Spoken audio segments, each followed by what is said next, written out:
Pathmonk is the intelligent tool for website lead generations. With increasing online competition, over 98% of website visitors don't convert. The ability to successfully show your value proposition and support visitors in the buying journey separates you from the competition online. Add Pathmonk to your website in seconds, let the AI do all the work, and get access to 50% more qualified leads while you keep doing marketing and sales as usual. Check us on pathmonk.com. Welcome to today's episode. Let's talk about today's guest. We have Ari Khan, Danielle Colvin from Bridgeline, President, CEO, and Senior Vice President of Marketing. How you guys doing today, guys? Great, Ernesto. Thanks for having us. You're good. It's great to have you guys on, and interesting to learn a little bit more about Bridgeline. I'm sure you guys have a lot of news, AI news, and I'm sure listeners are tuning in wondering what Bridgeline is all about. So let's kick it off with that. In your own words, can you guys tell us a little bit more? Sure. So Bridgeline is a software company, and we help our customers grow their online revenue.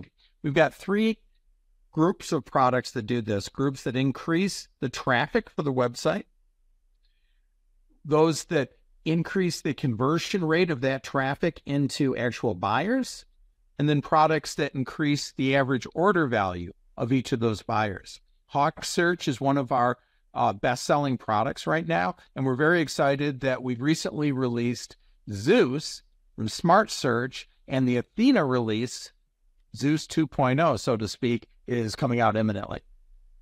Awesome. Hey, well, great to hear that from you guys. And so that way our listeners could get a better understanding of Bridgeline then, what would you say is that key problem that you guys like to solve for clients? Well, it's all about revenue, right? There's the old saying that CEOs have two problems in the world, revenue and everything else. So we're helping them with number one. And we recognize that it's very difficult to attract customers to your site, get those visitors to your site to actually buy something, and then get them to come back or to buy more and to really create the value that turns them into long-term customers. And we're all about that. Okay, perfect. Awesome. Great to hear that from you, Ari. And on that note, then, is there a specific vertical segment that you guys like to go for? Is there an ideal ICP for Bridgeline? I mean, it certainly depends on the product. For Hawk Search specifically, our ICP, we tend to lean more into B2B. I know, Ari, you always give the quote about every B2C purchase has 3 or 4 B2B purchases behind it. So we support a lot of B2B businesses, especially mid-market, all the way up through to enterprise B2B businesses, distributors, wholesalers. Within those companies, we specifically target marketers and merchandisers. Anybody who is in charge of the e-commerce part of their business, that is our main group that we like to focus on helping them reach their KPIs. And again, as Ari said earlier, grow revenue. And I think that's really important, right? You have to know who your customer is within the customer. First of all, we go after narrow segments. So as Danielle mentioned, B2B distributors, but that's still even too wide. So we'll do Be Everywhere campaigns and B2B electrical component distributors, plumbing distributors, very narrow. But then knowing that exact person, the VP of e-commerce, what their bonus metrics are, what they wake up in the morning concerned about, and make sure that we're driving value for those specific needs is the right way to market. Absolutely important. All right, great things. And so that way, the listeners who are tuned in, how do they usually find out about Bridgeline? Is there a specific channel that you guys, top client acquisition channel that you guys have? We're everywhere. We go to conferences, especially as Ari mentioned, vertical specific conferences. We're a part of associations for specific industries like the National Association of Electrical Distributors. We like to be where our customers' main conferences are. We travel everywhere. And we also have large campaigns on LinkedIn. We currently have a weekly webinar series that people can reach at Hawk Nest if they're looking to learn more about AI and how AI can help merchandising and grow your e-commerce presence. We run a webinar on that. We also have a podcast, which Ari discusses AI on. So if you guys want to learn more about e-commerce AI, the revenue revolution, you can find Ari there. And we use that as well to educate people about AI and, again, how it supports e-commerce. Awesome. Great to hear that. And so to the website for our listeners to go ahead and visit you guys, you could always check them out at bridgeline.com. What role does the website play for client acquisition then? For our website, we definitely use it quite a bit for client acquisition. We allow our customers to learn more about our specific products, our features. We have sub-brands like hawksearch.com, woorank.com, truepresence.com for each of our products series within Bridgeline as well. So people can go to each of those to learn about our products. It's interesting that the physical conference is back, right? Post-COVID, it took a while for people who want to get out there, but we make, when we evaluate our budget, Danielle does a very good job at tracking the original source for each lead and attributing every dollar to leads and the leads that convert. And we're seeing a great return on investment in physical conferences. We definitely invest in the websites and in podcasts and so forth. But when I, as a CEO, evaluate and approve budgets, Danielle comes to me time and again with airplane tickets and booths because the physical conference is back. Yep. Yeah. Awesome. Great. And well, is there any tools or tips or methods that you would recommend to our listeners as far as some website lead generation? Oh, that's an interesting question. For anything related to websites, I would always encourage people to have like a really strong and organized CRM system hooked into it. We love HubSpot. I know a lot of marketers out there will say, oh yeah, of course. But HubSpot is key to our wheelhouse and keeping our websites functional and tracking those leads coming in. As far as lead generation on those websites, I would say that that's one of the key things for us is having streamlined and organized forms and making sure that on the back end of those forms, we have people who can quickly identify where a lead has come from and to follow up with them. So we have all of our forms go straight to a specific person on the team who can quickly communicate with a customer or a lead on the website. I would say that that's one of the largest things is stay organized, have a clean CRM. If you can, use HubSpot. Love HubSpot. All right. HubSpot's doing just fine. They don't need any advertising. I know. I thought it sounded like an advertisement. Somebody will take that clip and turn it into an ad. It's interesting because, for 20 plus years, people have focused on content strategies to generate SEO, and that's very important. And with generative AI, there are a lot of advancements, and it'll be interesting to watch how the dynamics of Google versus generated content play off of each other and video and so forth. But I expect that to evolve. Our products have generative capabilities, and what we see customers do often is they will have proprietary content that is not public on the internet, but they want it to be somehow indexed and to drive traffic. So for instance, we have an electrical distributor, a company with millions of products that some of which might be 25, 30 years old, and the specifications for those products are proprietary information. But if somebody searches for, I don't know, I need a transformer that is 25 amps and compatible with XYZ,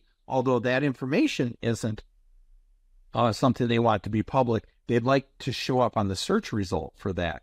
And then our software is able to create content for them that pulls that proprietary information, puts it inside of a website, and allows Google to still index that page or for search to index that page without that data to be explicitly given. So there's all sorts of really interesting changes in the way that SEO works and the site search works that are going to emerge from these new capabilities in AI that have evolved so quickly in just the last 24 months.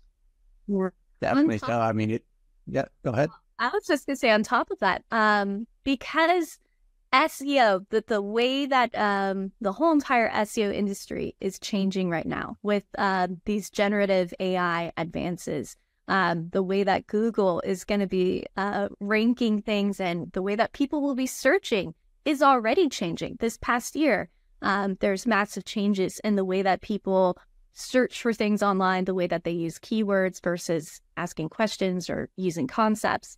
All of these changes are huge. And I do think because of that, as marketers, we need to stick to the foundations of our goal, which Ari mentioned earlier.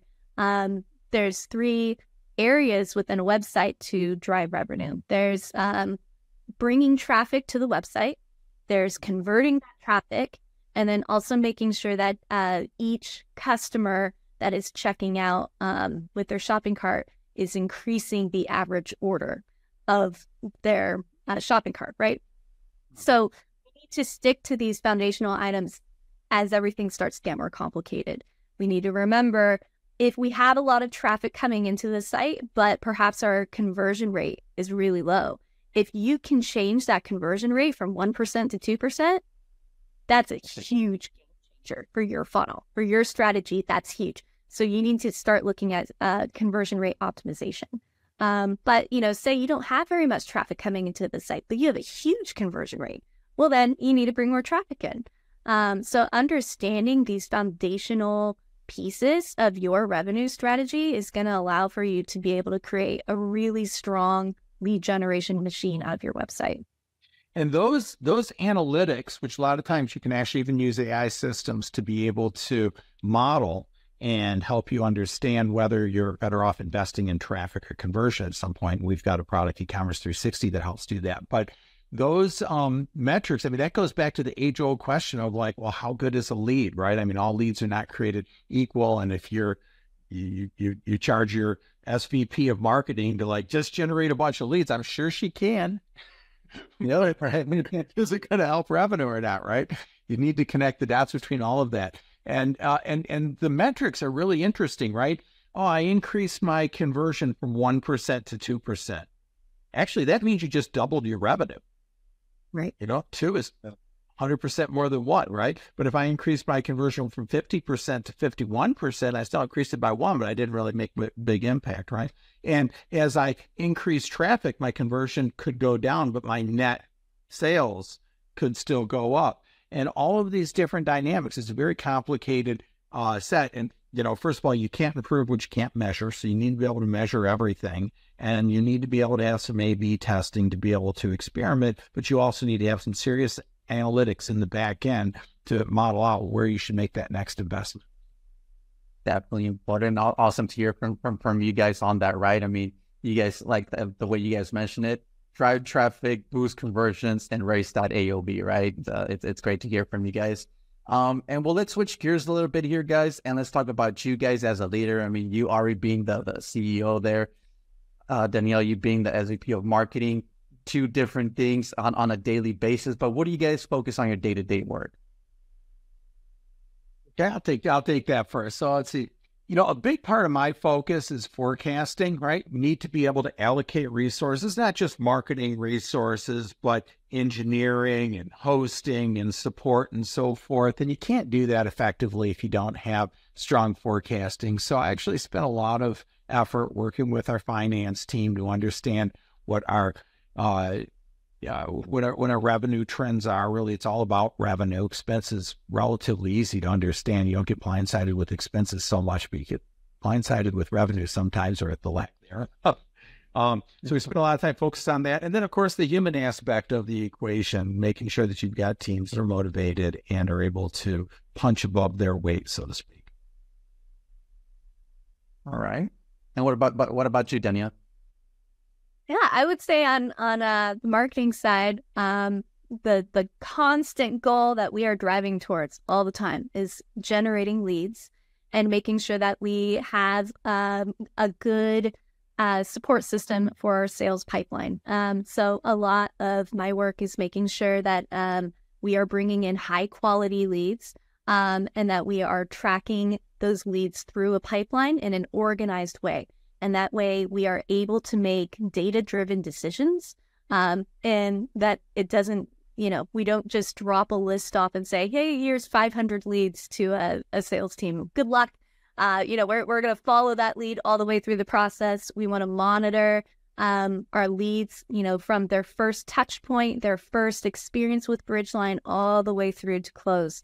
And that is my main focus on a day-to-day basis, is making sure that at each touch point, we're able to track and improve their process through our sales pipeline.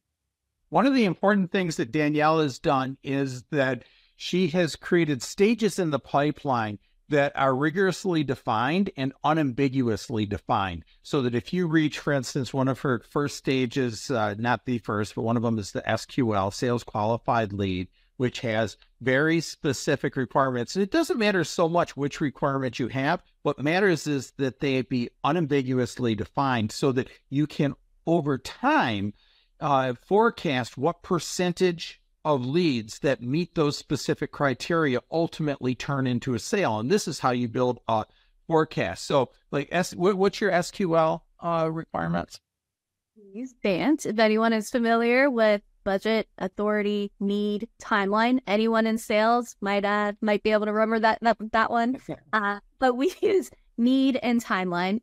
If a lead comes in and they have a need for our product and they've expressed some kind of timeline, that's very important for us. And we also need 2 engagements from them, meaning that not our sales guy sending them 10 emails, but the lead has sent us 2 emails back or phone calls, whatever it is.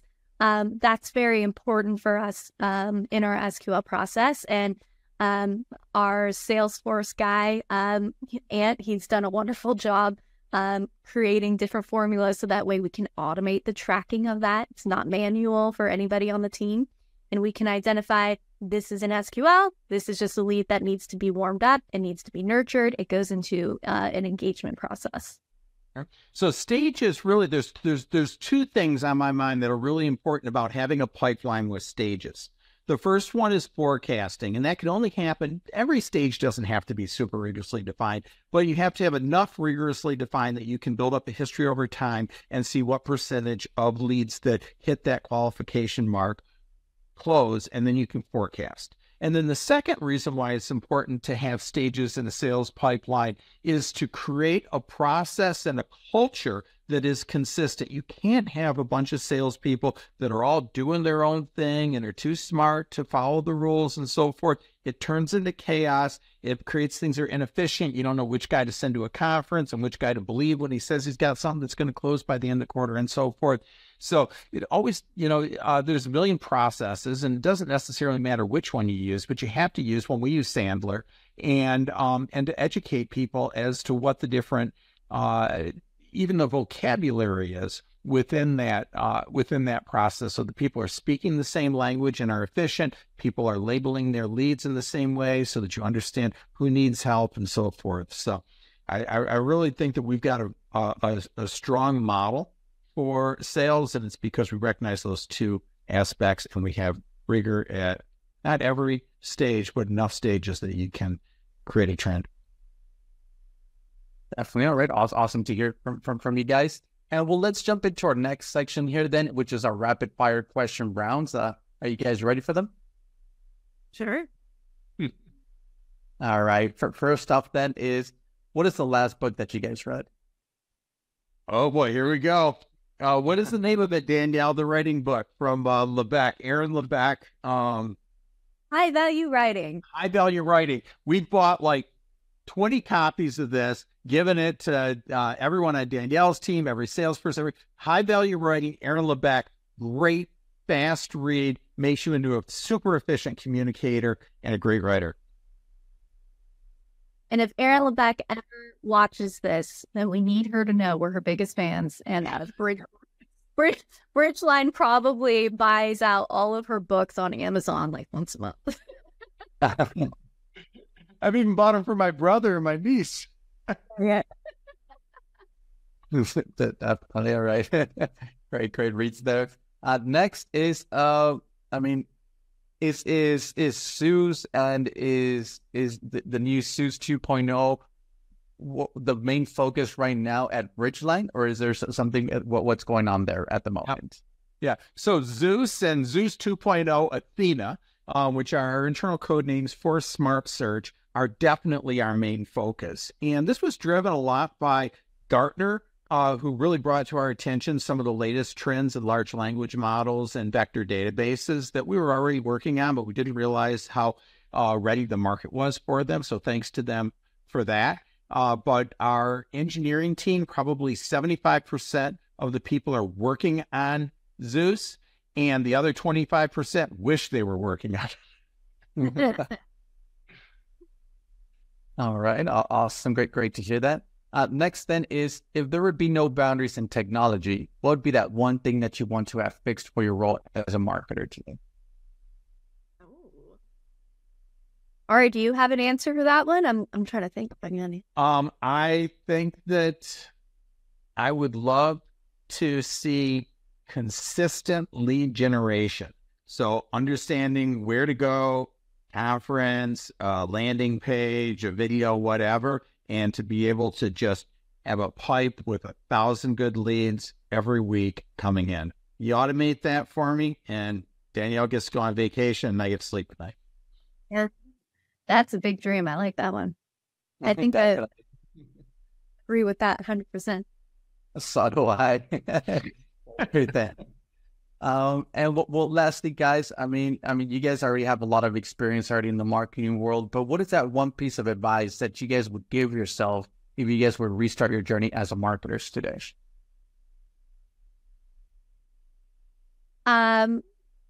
Stay organized and do not forget the basics, because you've got to keep to your foundational requirements as a marketer, the things that you learn as an intern. I feel like most marketers have either intern or earned their stripes in an agency at some point. And I would say that keep those foundational things that you learned. Double check your subject lines in an email. Be very detail oriented. Stay organized. Don't get sloppy. Those things are key to your success further down your career when you're building massive marketing campaigns and trying to track a lead all the way through a pipeline, through multiple touch points, and you're trying to manage a budget. Remember your foundational items. Check your details. Remain organized. Keep it simple. I'll add one thing to that, which is that for every dollar you spend as a marketer, you need to be able to connect the dots in just 2 or 3 steps to revenue. Yeah. Generate a lead that will close. Otherwise, I don't know, you need to spend that dollar. Yeah. No balloons at the events are going to bring in a lead unless you. Here's the one thing to learn as a marketer. Don't let your sales guys get drunk when you send them to a conference. Oh my gosh. Make sure that they have food. Conferences are not parties. Tell your vendors beforehand to hide the top shelf liquor during a happy hour event. That's the real key. Yep. All right. Great to hear that. That's some great advice, I think, just for everybody in general, right? Awesome, guys. And before we end the show for today, I do want to give you guys the last word. If someone forgets everything about the interview today, what is that one thing they should remember about Bridgeline? Bridgeline helps grow your revenue. That's all we live for. We make you successful by increasing online revenue. Well, there you guys heard it. You could always check them out there at bridgeline.com. They'll drive traffic, boost conversions, and raise that AOV for you guys. Ari, Danielle, thank you so much for being on. To our listeners, thank you so much for tuning in. And I'm looking forward to our next episode at Pathmonk Presents. Thanks a lot, guys. Thank you, Ernesto. Yep.